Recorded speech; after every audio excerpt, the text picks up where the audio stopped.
The NFL weekend begins tonight, as we always know. Week 10 in the NFL begins this evening with a huge game in Tennessee, a just huge game in Tennessee. These are the two teams that are going to be battling it out. I mean, in the AFC South, and this is the beginning of rubber meeting the road as we have turned the page from the first half of the season. Knock on wood if you're with me. We've made it. And I know it's week 10 and there's 17 weeks in the NFL, but this is the first week in which every single team enters having played at least half of their schedule. As we know, the Steelers are 8-0. We know, again, that the Packers and Seahawks are 6-2. One team that's Super Bowl worthy for sure has played 9 games.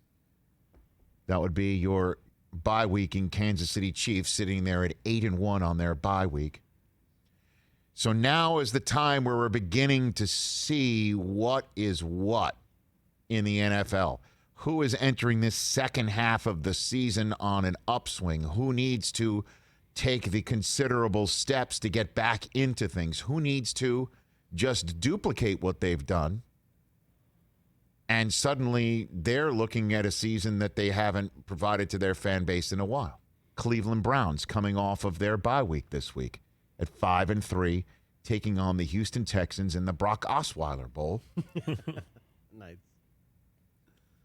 I mean, I'm trying to connect any other tissue between Cleveland and Houston, and it's Brock Osweiler. As we recall, Cleveland and Houston pulled off a very NBA-like trade, sending Osweiler and his tons of salaries away. So much salary. Okay.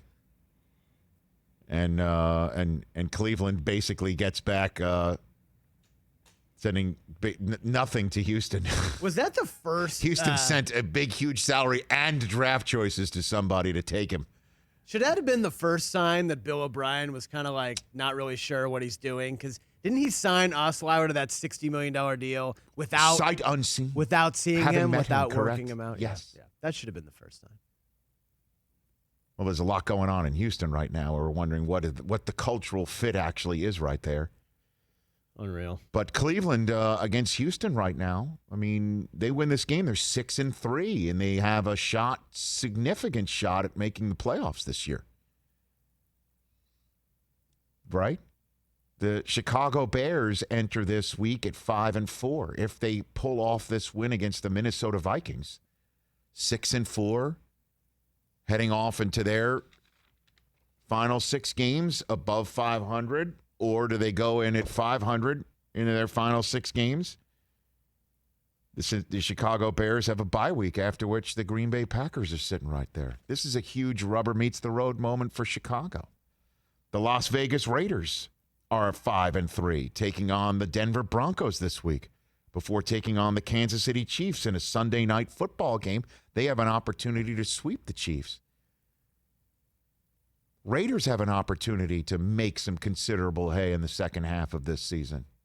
Hey, you watched all the way to the end. Thanks for that. Watch more right here.